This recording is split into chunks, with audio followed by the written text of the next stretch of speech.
நண்பர்கள் அனைவருக்கும் வணக்கம். சற்று முன் பார்த்தீங்க அப்படின்னா பாகிஸ்தானே புரட்டி போட்ட ஒரு சம்பவம் அப்படின்னு சொல்லலாம் நண்பர்களே. அதாவது பாகிஸ்தான் ஆக்கிரமிப்பு காஷ்மீர் இருக்கு இல்லையா, அங்கே ஒரு மிகப்பெரிய அளவில் மோதல் போராட்டம் வெடிக்க ஆரம்பிச்சிருக்கு. இதனால் பாகிஸ்தானும் சீனாவும் அலற ஆரம்பிச்சிருக்காங்க. பாகிஸ்தான் ஆக்கிரமிப்பு காஷ்மீரில் என்ன நடந்துட்டு இருக்கு அப்படிங்கிறத நம்ம இந்த வீடியோவில் தெரிஞ்சுக்கலாம். அதை தொடர்ந்தே பார்த்தீங்க அப்படின்னா இந்தியாவுடைய வேட்டை இப்போ தொடர ஆரம்பிச்சிருக்கு அப்படின்னு சொல்லப்படுது.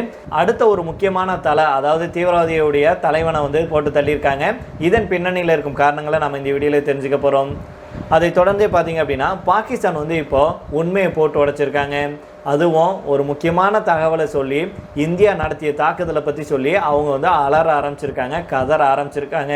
இதை பற்றி நம்ம இந்த வீடியோலேயே தெரிஞ்சுக்க போகிறோம் நண்பர்களே. அதுக்கு முன்னாடி நம்முடைய சேனலை சப்ஸ்கிரைப் பண்ணாமல் பார்க்குறீங்கன்னா மறக்காமல் சப்ஸ்கிரைப் பண்ணிக்கோங்க. புதுசாக நம்முடைய வீடியோ பார்த்துட்டு இருக்கீங்கனாலும் கீழே இருக்கும் சப்ஸ்கிரைப் பட்டனை தட்டி அந்த பெல் ஐகானை கிளிக் பண்ணிக்கோங்க. பாகிஸ்தான் ஆக்கிரமிப்பு காஷ்மீரில் இப்போ பார்த்தீங்கன்னா மிகப்பெரிய அளவில் போராட்டம் வெடிக்க ஆரம்பிச்சிருக்கு. பாகிஸ்தானில் இருக்கும் ஷெரீப் அரசுக்கு எதிராக நடக்கும் இந்த போராட்டத்தில் பல ஆயிரம் பேர் பங்கேற்று இருக்காங்க. அதே போல் சீனாவையும் பாகிஸ்தானையும் இணைக்கும் காரகோரம் நெடுஞ்சாலை இருக்கு இல்லையா, அது காரகோரம் ஹைவே, இதை மறித்து தான் இந்த போராட்டம் நடந்துட்டு இருக்கு. இதை மறித்து அங்கே இருக்கும் மக்கள் போக்குவரத்து முழுமையாக முடக்கியிருக்காங்க அப்படிங்கிற தகவல் தெரிய வந்திருக்கு. இதனால் இங்கே பார்த்தீங்கன்னா பரபரப்பான சூழல் இப்போ ஏற்பட்டிருக்கு. இந்தியாவுடைய ஒரு பகுதியான காஷ்மீரில் சில குறிப்பிட்ட பகுதிகளை பாகிஸ்தான் ஆக்கிரமிச்சிருக்கு. அந்த பகுதி இப்போது பாகிஸ்தான் கட்டுப்பாட்டில் தான் இருக்கு. பாகிஸ்தான் ஆக்கிரமிச்சிருக்கும் பகுதியை மீண்டும் இந்தியா தன்னுடைய வசம் கொண்டு வர வேண்டும் அப்படிங்கிற குரல்கள் நாம் உள்பட பலரும் தொடர்ச்சியாக சொல்லிட்டு இருக்கிறோம். அதை நம்ம பார்த்துட்டு தான் இருக்கிறோம். அதனால விரைவில் பாகிஸ்தான் ஆக்கிரமிப்பு காஷ்மீர், அதாவது பாகிஸ்தான் இருக்கும் அந்த ஆக்கிரமிப்பு காஷ்மீர் பகுதியை இந்தியா தன்னுடைய வசம் மீண்டும் மீட்டெடுப்பாங்க அப்படிங்கிறதுல எந்த ஒரு மாற்று கருத்துமே இருக்க முடியாது. அது விரைவில் நடக்கும் அப்படிங்கிறதா நம்முடைய கருத்தாக இருக்கு.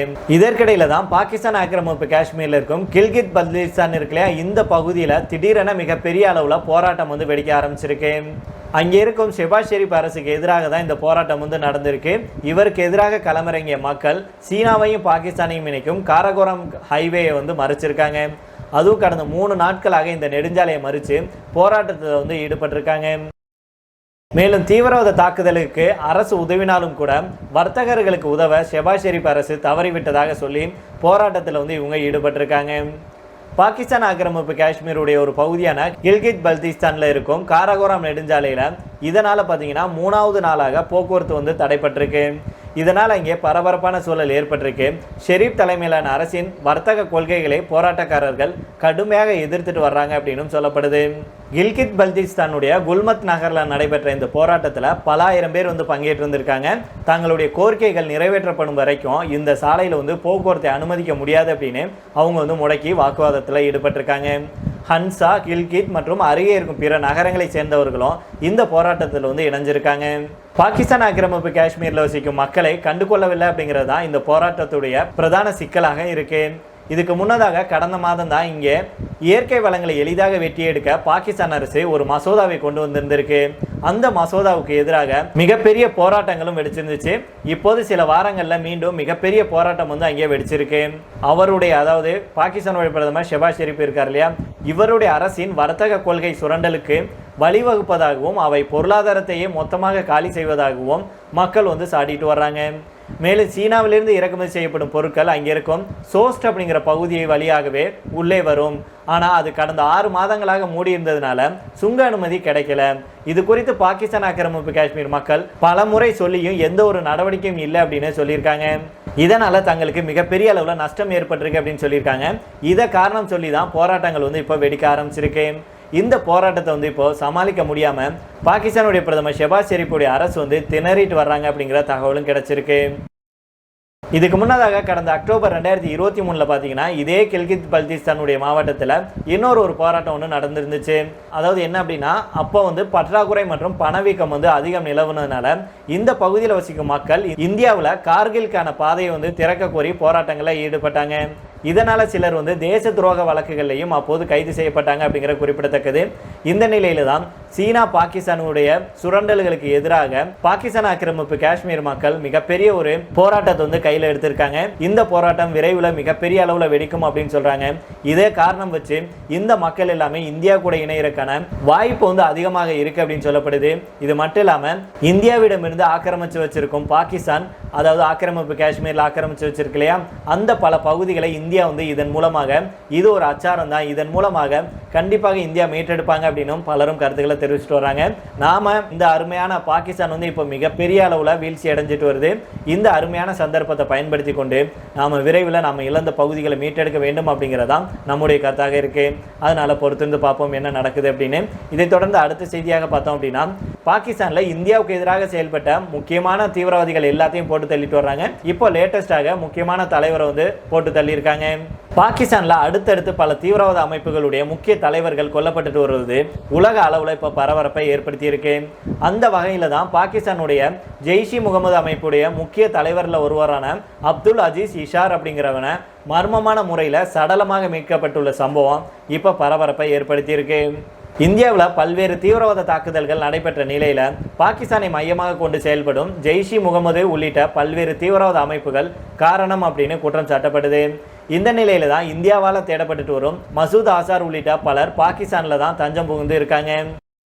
இந்த நிலையில தான் கடந்த சில ஆண்டுகளில் பல முக்கிய தீவிரவாத அமைப்புகளுடைய தலைவர்கள் அடுத்தடுத்து மர்மமான முறையில் கொல்லப்பட்டு வர்றாங்க. பிற நாடுகளுடைய உளவாளிகள் இந்த செயல்களில் ஈடுபடுறாங்களா அப்படிங்கிற கேள்வியும் சர்வதேச அளவில் எழுந்திருக்கு. இப்பேற்பட்ட நிலையில தான் பாகிஸ்தானுடைய ஜெய்ஷி முகமது அமைப்பின் முக்கிய தலைவரில் ஒருவரான அப்துல் அஜீஸ் இஷார் மர்மமான முறையில் வந்து சடலமாக மீட்கப்பட்டிருக்கிற சம்பவம் இப்போ அதிர்ச்சியை ஏற்படுத்தியிருக்கு. பாகிஸ்தானில் இருக்கிறவங்களுக்கு நமக்கு ஒரு ஹாப்பியான நியூஸ் அப்படின்னு சொல்லலாம். உள்ளூர் ஊடகங்கள் வந்து ஒரு செய்தியை வெளியிட்டிருக்காங்க. அவங்க என்ன சொல்றாங்கன்னா, ஜெய்ஷி முகமது இயக்கத்தில் முக்கியமான இடத்தை வகித்த இஷார் இந்தியா குறித்த எதிர்கருத்துக்களை பேசுவதில் முக்கியமாக இருந்தவர். இந்த நிலையில இவருடைய உடல் வந்து இன்னைக்கு அதிகாலையில நெருங்கிய உதவியாளர் இருப்பார்களே அவருடைய வீட்டுக்கு பக்கத்துல வந்து கண்டெடுக்கப்பட்டிருக்கு அப்படின்னு அவங்க சொல்லியிருக்காங்க. மிகவும் சந்தேகத்திற்கு இடமானதாக அவருடைய மரணம் இருந்ததாகவும் உடல்ல காயம் எதுவும் இல்லை அப்படின்னு சொல்லப்படுது. இந்த நிலையில தான் ஜெய்ஷி முகமது இயக்கத்தினர் தங்களுடைய சமூக ஊடக பக்கங்கள்ல ஒரு தகவல் ஒன்று வெளியிட்டிருக்காங்க. ஈசார் வந்து துப்பாக்கி சூட்டில் கொல்லப்படலை அப்படிங்கிறது தெளிவாக குறிப்பிடப்பட்டிருக்கு. இருந்தாலும் அவர் இறந்ததுக்கான காரணம் பற்றிய தகவலை அவங்க பகிரல. இது அவருடைய மரணம் இயற்கையானதா அல்லது திட்டமிட்ட கொலையா அப்படிங்கிற கேள்வியை வந்து எழுப்பியிருக்கு. இந்த விவகாரம் குறித்து பாகிஸ்தானுடைய பாதுகாப்பு அதிகாரிகளும் உளவுத்துறையும் தீவிரமாக விசாரணையை முன்னெடுத்துட்டு வர்றாங்க. குறிப்பாக அவருடைய இறப்புக்கு பின்னால இருக்கிறது உள்நாட்டு அமைப்புகளா அல்லது வெளிநாட்டு உளவாளிகளா அப்படிங்கிறதையும் ஆராய்ஞ்சிட்டு வர்றாங்க அப்படின்னு தகவல் கிடைச்சிருக்கு. பாகிஸ்தானுக்குள்ள இருக்கும் தீவிரவாத இயக்க தலைவர்களின் திடீர் மரணங்கள் அங்கு பதற்றத்தை ஏற்படுத்தியுள்ள நிலையில தான் அப்துல் அஜீஸ் இஷாருடைய மரணமும் பல்வேறு சந்தேகங்களை உருவாக்கியிருக்கு அப்படின்னு பாகிஸ்தான் தரப்புலேருந்து சொல்லப்பட்டிருக்கு. அப்துல் அஜீஸுடைய மரணம் மட்டுமல்ல, இதுக்கு முன்னாடி பாகிஸ்தான்ல பல முக்கிய தீவிரவாத தலைவர்கள் மர்மமான முறையில் வந்து உயிரிழந்திருக்காங்க. அதில் குறிப்பாக எடுத்துட்டோம்னா 2021 லஷ்கர்-இ தொய்பா இயக்கத்துடைய தளபதி அலி ஹம்சா மரணம் அடைஞ்சது. பஞ்சாப்ல அவருடைய காரில் ஏற்பட்ட குண்டுவெடிப்பு காரணமாக அவன் வந்து உயிரிழந்தான் அப்படின்னு சொல்லப்பட்டுச்சு. ஆனால் பின்னணியில் பாகிஸ்தானுடைய இராணுவ உளவுத்துறை இருக்கலாம் அப்படின்னு சில ஊடகங்கள் வந்து அப்போது தெரிவித்தாங்க. இப்படி பாகிஸ்தானுடைய தீவிரவாதிகளுடைய தலைவர்கள் வந்து கொல்லப்படுறதுக்கு பின்னாடி இந்தியாவுடைய ரா இருக்கா இல்லையா அப்படிங்கிறக்கெல்லாம் அப்பாற்பட்டு இந்தியாவுக்கு எதிராக செயல்பட்ட என்ன நடக்கும் அப்படிங்கிறத மீண்டும் மீண்டும் இந்தியா நிரூபிச்சுட்டு வர்றாங்க. அதுதான் இப்போ நடந்துட்டு இருக்கு.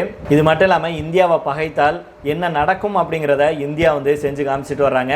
அதே போல் இந்த தீவிரவாதிகளுடைய மரணத்துக்கு பின்னாடி யார் இருக்காங்க அப்படிங்கிறது வெளிச்சமாக யாரும் வந்து உண்மையை சொல்ல மாட்டாங்க. ஆனால் ஒரு சில வல்லுநர்கள் என்ன சொல்கிறாங்கன்னா, இந்தியாவுக்கு எதிராக தாக்குதல் நடத்தினவங்களும் இந்தியாவுக்கு எதிராக தாக்குதல் நடத்துறதுக்கு அவங்க வந்து இந்த பிளான்லாம் போட்டு கொடுத்துருப்பானுங்களே தீவிரவாதிகள், இந்த தலைவர்கள் எல்லாத்தையும் போட்டு தள்ளுறதுக்கு இந்தியாவுடைய ரா வந்து களத்தில் இறங்கியிருக்காங்க. இந்தியாவுடைய ரா இல்லாமல் இப்படி ஒரு சம்பவம் நடக்காது. அதுவும் கடந்த சில வருடங்களில் பார்த்தீங்கன்னா பல பேர் வந்து போட்டு தள்ளியிருக்காங்க மர்மமான முறையில். இதுக்கு பின்னாடி கண்டிப்பாக இந்தியாவுடைய ரா இருக்கக்கூடும் அப்படின்னு வல்லுநர்கள் சொல்லிட்டு வராங்க. அதான் இந்தியாவில் இருக்கும் வல்லுநர்கள் மட்டுமல்ல, பலருமே இந்த கருத்துக்களை தான் சொல்லிட்டு வர்றாங்க. ஆனால் உண்மையிலேயே இந்த இப்படி ஒரு சம்பவம் நடக்கிறது நம்முடைய நாட்டுக்கு ஒரு மிகப்பெரிய, நம்முடைய நாட்டு மக்களுக்கு ஒரு மிகப்பெரிய ஒரு சந்தோஷத்தை கொடுத்துருக்கு அப்படின்னு தான் நம்ம சொல்லணும். இதை தொடர்ந்து அடுத்த செய்தியாக பார்த்தோம் அப்படின்னா, கடைசி செய்தியாக இந்தியா வந்து ஆப்ரேஷன் சிந்தூர் அப்படிங்கிற தாக்குதலை வந்து முன்னெடுத்தாங்க இல்லையா. இந்த தாக்குதலில் எவ்வளோ பெரிய சேதம் ஏற்பட்டுச்சு அப்படிங்கிறத பாகிஸ்தான் வந்து ஒப்புக்கொண்டாங்க. அதே போல் இதுக்கு முன்னாடி எந்த அளவுக்கு அவங்க ஒப்புக்கொண்டாங்களோ அதை விட அதிகமான இடங்களை இந்தியா வந்து தாக்கியிருக்கு அப்படின்னு இப்போ வந்து மீண்டும் பாகிஸ்தான் வந்து ஒப்புக்கொண்டு கதற ஆரம்பிச்சிருக்கு. அதாவது பாகிஸ்தான் வந்து ஒரு ரகசிய ஆவணம் ஒன்றை வெளிப்படுத்தி உள்ளதாக சொல்லப்படுது. அந்த ஆவணத்தில் தான் இந்த தகவலை சொல்லியிருக்காங்க. பாகிஸ்தானின் எதிர்த்தாக்குதல் நடவடிக்கையான பன்யான் அண்ட் மர்சூஸை விவரிக்கும் இந்த ஆவணத்தில் பார்த்தீங்கன்னா மே 9 மற்றும் மே 10 தேதிகளில் இடைப்பட்ட இரவுல பெஷாவர், ஜாங், ஹைதராபாத் அதாவது சிந்து, குஜராத், குஜ்ரன்வாலா, பஹாவல் நகர், அட்டாக் மற்றும் ஜோர் ஆகிய இடங்களில் இந்திய தாக்குதல்களை காட்டும் வரைபடங்கள் வந்து இருக்கு அப்படின்னு காமிச்சிருக்காங்க. மேலும் மே 7 எதிர்த்தாக்குதலுக்கு அப்புறம் தாக்குதலுக்கு பிந்தைய விளக்கு குறிப்புகளில் இந்திய அதிகாரிகளால் இந்த பகுதிகள் வந்து குறிப்பிடப்படவில்லை அப்படிங்கிறது குறிப்பிடத்தக்கது. அதான் முசாராபாத், கோட்லி, ராவல்கோட், சக்ஸ்வரி, பிம்பர், நீலம் பள்ளத்தாக்கு, ஜூலம் மற்றும் சக்வால் ஆகியவை இலக்கு வைக்கப்பட்ட பிற இடங்கள். இந்த அதிர்ச்சியூட்டும் கூற்றுக்கு இந்தியா வந்து இன்னும் பதிலளிக்கலை அப்படின்னு சொல்லப்படுது. ஆனால் பாகிஸ்தான் இப்போது இந்த கூற்றுகளை பகிரங்கப்படுத்த வேண்டிய நேரம் சற்று யோசிக்க வச்சிருக்கு. அதாவது இத்தனை நாட்களாக இந்தியா வந்து இந்த இடங்கள்லாம் தாக்குதல் நடத்தணும் அப்படின்னு சொன்னப்போ கூட இல்லை அப்படிலாம் நடத்தலை அப்படின்னு அப்புறம் கொஞ்ச நாளுக்கு அப்புறம் ஆமாம் தாக்குதல் நடத்துச்சு, நாங்கள் அதை ஒப்புக்கொள்கிறோம் அப்படின்னு சொன்னாங்க. இவ்வளோ நாட்களுக்கு அப்புறம் இல்லை இன்னும் மேலும் முக்கியமான 8 இடங்கள் மேலே இந்தியா வந்து தாக்குதல் நடத்தியிருக்கு அப்படின்னு பாகிஸ்தானே ஒப்புக்கொண்டிருக்கிறது. இப்போ நம்ம எல்லாத்தையுமே சிந்திக்க வைக்குது. பாகிஸ்தானின் ஆழத்தில் இருக்கும் பொதுமக்கள் வசிக்கும் இடங்களை இந்தியா குறிவைத்தது அப்படிங்கிறத சர்வதேச உலகுக்கு உணர்த்துறது தான் பாகிஸ்தானுடைய இலக்காக இருக்கலாம் அப்படின்னு நம்முடைய வல்லுநர்கள் சொல்கிறாங்க. இருந்தாலும் இலக்கு வைக்கப்பட்ட பகுதிகள் பொதுமக்களா அல்லது இராணுவ தளவாடங்கள் இருக்கும் வசதிகளா அப்படிங்கிறத ஆவணத்தில் வந்து பாகிஸ்தான் சொல்லலை அப்படின்னு சொல்லப்படுது. அதாவது இந்தியா வந்து பல முறை சொல்லியிருந்தாங்க இல்லையா, நாங்கள் வந்து பயங்கரவாத முகாம்கள் மேலேயும் இராணுவம் இருக்கும் அந்த இடங்கள் மேலேயும் தான் தாக்குதல் நடத்தினோம். குறிப்பாக முழுக்க வந்து பயங்கரவாதிகள் பதுங்கியிருக்கும் அவங்களுடைய முகாம்களும் அவங்க பதுங்கியிருக்கும் இடங்களை குறி வச்சு தான் தாக்குதலை நடத்தினோம். இதில் பொதுமக்கள் மேலே எந்த ஒரு தாக்குதலையும் நாங்கள் நடத்தலை. ஆனால் பாகிஸ்தான் தான் இந்தியா மேலே தாக்குதல் நடத்தினேன் அப்படிங்கிற பேரில் பொதுமக்கள் மேலே எல்லாம் தாக்குதல் நடத்துச்சு. நாங்கள் அப்படி பொதுமக்கள் மேலே கை வைக்கல அப்படின்னு சொல்லி இந்தியா பல முறை வந்து தன்னுடைய தாக்குதலை பற்றி சொல்லியிருந்தாங்க. இதை வந்து காலி செய்யணும் அப்படிங்கிறதுக்காக இந்தியா மேலே பழி போடுறதுக்காக பாகிஸ்தான் வந்து எங்கள் மேலே இன்னும் மேலும் 8 இடங்களில் தாக்குதல் நடத்துச்சு. அங்கே வந்து ஆழமான பகுதிகளில் மக்கள் இருக்காங்க, அந்த பகுதியில எல்லாம் தாக்குதல் நடத்தியிருக்கு, நீங்களே பாருங்க அப்படின்னு சொல்லி சித்தரிக்கப்பட்ட ஒரு ஆவணமாக இது அப்படின்னு பலருக்கும் வந்து தகவல்கள் வெளியாயிருக்கு. இதில் நாம் சந்தோஷப்பட வேண்டிய விஷயம் என்ன அப்படின்னா, இந்தியா இந்த தாக்குதலை நடத்துச்சா இல்லையா அப்படிங்கிறதுக்கெல்லாம் அப்பாற்பட்டு பாகிஸ்தானை ஒப்புக்கொண்டிருக்கும் போது நாம் இந்த தாக்குதல் வந்து கொண்டாடணும் அப்படிங்கிறதா நம்முடைய கருத்தாக இருக்கு. அங்கே அதாவது மேலும் 8 இடங்கள் மேலே இந்தியா தாக்குதல் நடத்தினதை நாம் வரவேற்கணும் அப்படிங்கிறதா என்னுடைய கருத்தாக இருக்கு. நீங்கள் என்ன நினைக்கிறீங்க அப்படிங்கிறத கீழே உள்ள கமெண்ட் பாக்ஸில் சொல்லுங்கள். மீண்டும் நாளை வேற ஒரு செய்திகளுடன் உங்களை சந்திக்கிறேன். நன்றி, வணக்கம்.